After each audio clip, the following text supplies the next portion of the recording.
My name's Russ Cook and I'm attempting to become the first person ever to run the entire length of Africa. This is where I started, this is where I'm heading, and this is where I am now. I've run 7,536 kilometres so far and I've got 9,064 left to go. So far on the mission. I've survived alone in the desert, pissed blood, been robbed at gunpoint, thought I was going to be killed in the jungle, had my support van smashed to bits and raised £72,000 for charity.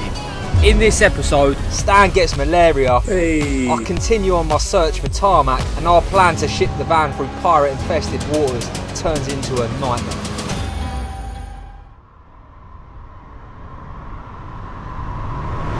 Everyone's sweet if I just pass through, yeah? No one got any complaints. Alright, sweet. Didn't mean to cause a fuss, sorry lads. Have a great day, yeah? Afternoon, everybody. 48k deep. A solid day's running today after what was a bit of a shocker of a day yesterday. The scenery today has been absolutely unbelievable. Honestly, some of the most spectacular views of the entire mission. We're heading towards Lagos, I believe the biggest city in Africa. Still very much in the mountains. Yeah, see the roads? It's pretty dry, so 4x4 should be all right getting through. Oh, I say that, you know, not 100% sure, but Gus will figure it out. Be interested to see how he tackles this one. Let's go have a look. What are you thinking? Go back, yeah?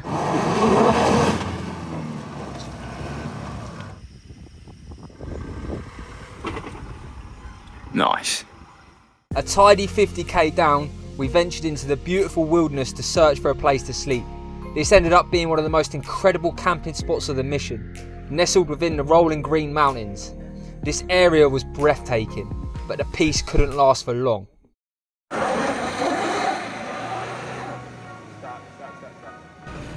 Is this tire spinning or? Yeah.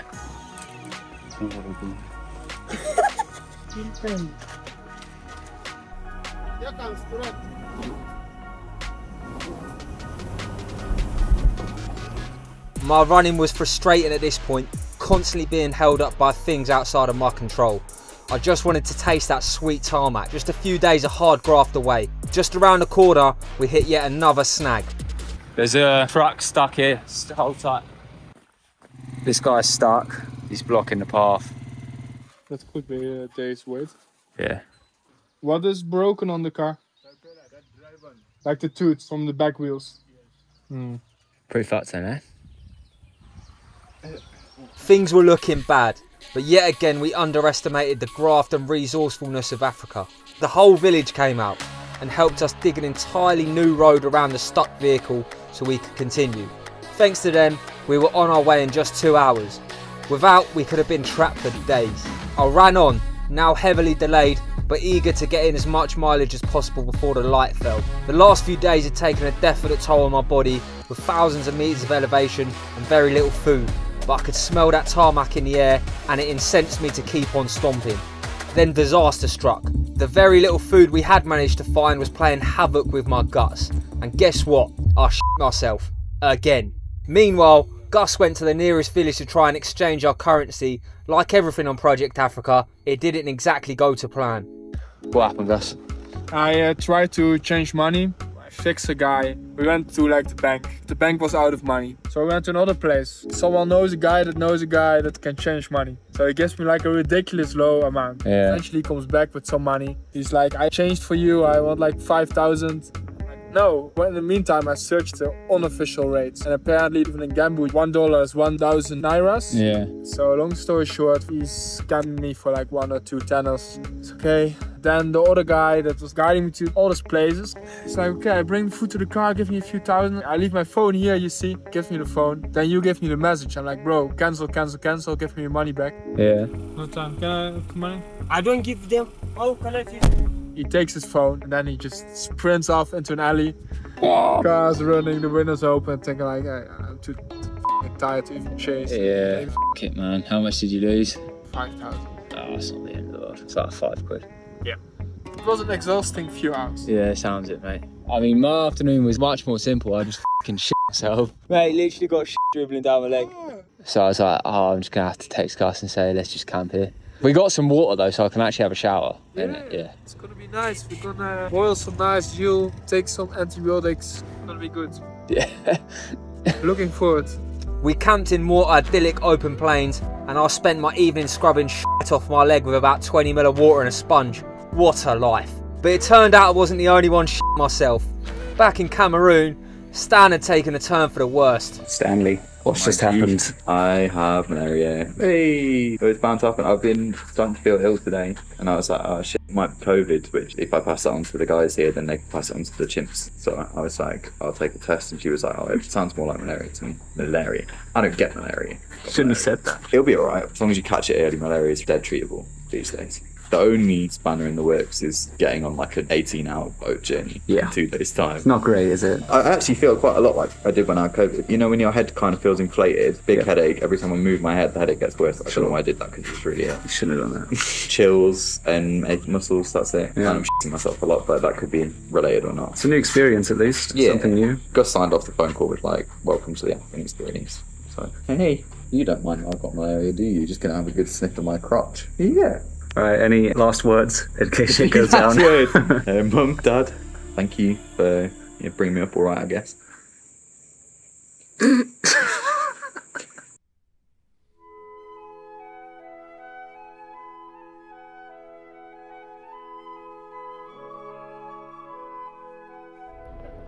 Unreal. How do you feel, Russ? Oh mate, I haven't brushed my teeth for like 3 days. Enjoy.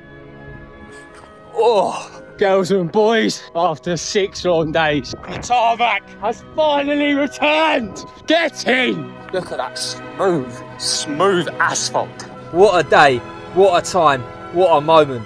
I'd learned to hate the tarmac, despise it even, but 5 long days without it made me realise what I was missing. Its hard surface, that smooth finish.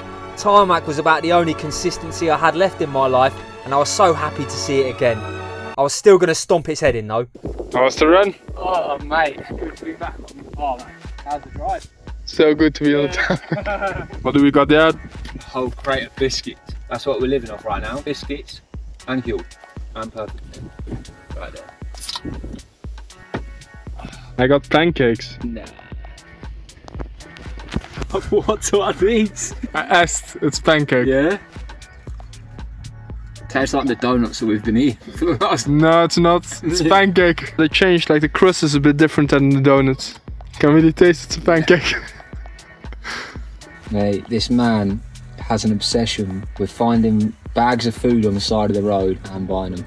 Please explain yourself, Gus. What is that? It's a bit like yogurt, but then very different. It's a bit sour. Yeah, love it. I'm gonna put some yogurt sugar. sour in it. What was that, just sitting on the road, was it? Yeah, next to the road, fully in the Nigerian sun. Yes, just as I expected. Ripe it a bit more. Yeah, yeah. It's nice. It has that like really fresh African milk taste to it. In a good way. You have to get used to it. We've got an audience today as well for our break. Does anyone want a pancake? Nice. People here love their pancakes. Yeah. With the fresh roads came regular mileage once more, and I pounded up towards 60k, smashing up the roads in all their paved glory.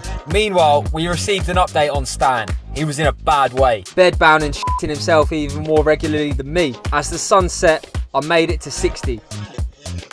I've been pooing my pants a lot lately, and with no real way to wash, things weren't ideal. It was time to fix that. Girls and boys, you join me for this special edition of Bath Time with Russ. It's been a long, hard few days in the mountains.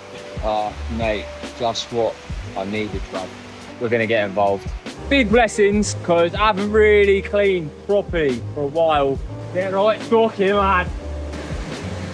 It's not really deep enough. Oh yeah. Oh yeah. Whoa! Good.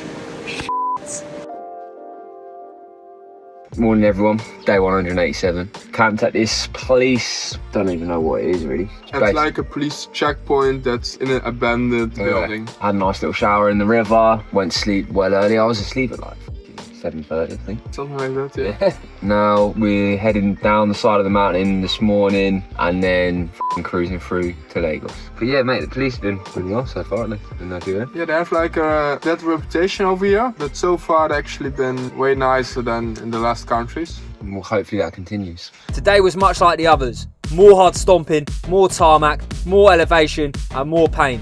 As I cruised over the brutal hills, it seemed like the end was finally in sight for this section of the mission. All we had to do was pick up James and wait for Stan and Jamie to arrive. All they had to do was put the van on a boat, which they hadn't seen yet, in a war zone and sail with it through pirate-infested waters. Then drive 1,000k across Nigeria's terrible roads.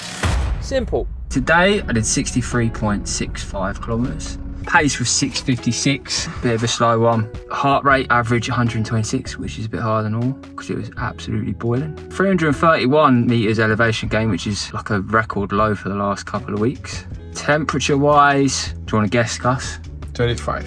36. Felt really hot though. You went for a run, didn't you? I was pretty close to passing out a few times probably. Yeah, I felt pretty similar to you there. I was like toasted, mate. I'm sweating my nut off. We're going to be getting James tomorrow or the day after? Tomorrow he will land, then he needs to get to us. Have we heard whether the boys got on the boat today or no? No, they didn't. They didn't? The boat got a day extended. Bastard. But Stan is apparently doing okay-ish. Okay-ish, we'll take that. I look so... Every time I look at myself, I'm like, fucking hell, man. Like, actually look at me. So rough. Anyway, we'll speak to you later. The next day, it was game time for the boys. The boat captain finally said things were ready and they headed to the port to assess the situation. We're heading to the port to hand over some documents. Meant to leave on Monday. It's now what, Thursday? It's Thursday. Should be leaving tomorrow, right? So Yeah, allegedly. Just been delayed. This morning they were like, oh cool, you can come see us. But he's also sent us to a different port to the one we were expecting to be leaving from, which is like an extra 45 minutes drive away. Like we get a day thing. But we're almost here now. Yeah. Let's see what. And I'm nearly over a different area as well. Right, yeah, you have the area. Forgot about that. It's not that nice, but no, it's okay again. You're a strong boy. I'm a strong boy. They made it to the port. I'm not sure quite what we were expecting, but it wasn't this. A chaotic mess of people, buildings and trucks filled a very small rocky patch of land by the coast. It wasn't a good first impression. What are we thinking? Not good. So the guy thought our vehicle was 3.5 tons, not 4.5 tons. They've got their cranes which are only weight 3.5. That's like the factory weight. They've probably been used for 20 years. Exactly. They're using straps like God knows how much they can carry. Evidently they don't do this very often. And the boat, I mean look at it, that doesn't look like a boat that's going to fit the van. I'm very worried. And also, like, even if we get it in, what they can't do on the Nigeria side. Yeah, that's the crane that is allegedly going to lift the van. On the back of a truck, mate. Sick. I don't know what I was expecting. I knew it was going to be sketchy, but this is really taking the piss. Yeah, that crane's made for like literally lifting those bags, not a 4.5 ton van. We just met another overlander who just shipped his 1.5 ton car, and he was saying that was damage. Yeah, and it's a small car. Yeah, I don't know, man. I really don't know. Now they had an extremely high stakes decision to make, and they didn't have much time to make it. So that's a show really. But you got to weigh that up against the risk of crossing a closed land border through an active war zone. What I'm struggling with is just that we have to make this decision like now. Yeah, Russ and Gus are AWOL. So it's Russ's money effectively that we're putting on the line, and if it goes wrong either way then it's not good. He says it's possible, but my gut is definitely saying something else. He's confident. But he was confident of getting us there. He did not say in what kind of state. Yeah, that is true. Oh, here he is now. Let's have a chat. Come in, so do you mind if we film a conversation? Yeah, we're fine. This is John. So, on the boat, the bench will be taken off. Okay. One of the Yes. beams. If it happens, we need to clear this bag. You want to take it all out? It's the stuff on the roof as well. Can I show you? Yeah, have a look at that. But it has to come together at the top. How does it crane? The rubber is gonna squeeze. If you feel the pedal will be here. The squeeze comes where the rope bends. No. It's where the rope being joined. Trust. Come. Put something in between. Yeah, in between. Okay. It's just, it's risky for us. It is risky. After the plan was meticulously explained with a rock and a piece of grass, and it was agreed upon that 2 cranes would be used to lift the van, Stan decided that despite the extreme levels of risk, they were still less than the land border. They headed back to Limbe to say their perhaps final goodbyes to Laura and her friends. Back on the road, I was finishing up another 60k day. I'm stiff. Day 188 done. Look at that mountain. What a view that is, Gus. It was fucking hot. 39 degrees. I did 60k. Camera is dirty as f, isn't it? Is it? That's a bit better. Not a good day to be out running, but we got it done. And we're gonna go and find a hotel. I'm gonna have a shower. Gonna eat some fuel probably, and then back at it for another day in paradise. The boys were told to head to the port urgently that night. They trekked back across the dangerous roads, racing to make it on time. The emergency, John wanted to sleep in the van. At first light, they were on the move. Hello, Stan. We're back. After lots of careful deliberation, we decided to go for it. Here, absolute worst case scenario is van gets critically damaged. The other option, worst case scenario, is we both die. He rushed us here at 9 PM, so we had to say really rushed goodbyes to Laura and everyone. Got here, we were like, what do you need us to do? And he's like, can I sleep in the van? So we let him sleep on the chairs. I don't know. And then I've put 5 this morning to get the van in, and then since then there's been nothing. We're going to take the solar panels off the roof again like we did when we first shipped the van. Hopefully load the van today to set off tomorrow morning. How do you feel about everything? I feel like I'll believe it when I see it. But, you know, there's nothing else we can do. Yeah, just make it as safe as possible. Yeah. We'll see how that goes. On the road I was just chilling today, to be honest. For once roles were reversed and it was Stan and Jamie's turn to go through hell. There's nothing else much to report, which is absolutely a choice and nothing to do with the fact that I didn't remember to record anything.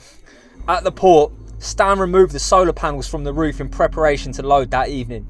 But as the sun began to set, the promised cranes had still not arrived and things were getting heated. It was evident something was wrong. It doesn't add any other money. But you understand why I had to. I understand, yes. No, you know, man. If he has the money in France, not a good rate man where is on place him back to him in Naira. Where are we? Oh, we're still in the port. Are we? At least we've got the van loaded on the boats and that day. We've already done it, haven't we? That's a shame, isn't it? Not so much, yeah. Mate, it's been... Logistics is always a bit of a I respect that, but it's crazy. How would you describe today? Yeah. Today's been a different, it's so difficult. But believe me, we're starting out tomorrow. Oh, that's to be early, 7 departure. You've got a crane coming still, right? Yeah. 8-ton crane, so we're only doing 1 crane now, which is good. Do you like rats? I hate rats, man. And they're everywhere. He doesn't like fish. I don't like to eat fish. I like fish in general. They're cool. Sorry for the fish. Right, finished the run. I think it's 61k. Mate, come and find Gus. He's sat on the side of a football pitch. Couple hundred people there. Yeah. Mate, Gaffer says to me, can you play ball? I said, obviously. And then he subbed me on. Playing holding role, bit of John Obi Mikel, rolling back the years. What did you rate my performance as, Gus? At least like 7 out of 10. It was quite a good atmosphere. Everyone was super friendly. A good day. One of the more interesting evenings, for sure. Whole audience of kids out there. But yeah, we'll speak to you in the morning. As we fell asleep, time ticked by at the port. 17, 18, 19 hours passed with nothing done. At midnight, the lads decided to take a little nap. 3 hours later, they were awoken to the sound of activity. It had to be the missing crane. 3 in the morning, we just went for a little sleep. I wake up, I think that the crane is here. The crane is not here. The noise is another boat coming in. Our boat has now disappeared. Apparently now our crane is not coming. This is beginning to become a fucking cruel, sick, twisted joke. And I am not very happy. With no boat, no crane and no plan, the boys steeled themselves for an uncertain future. But what they didn't realise is things were going to get much, much worse.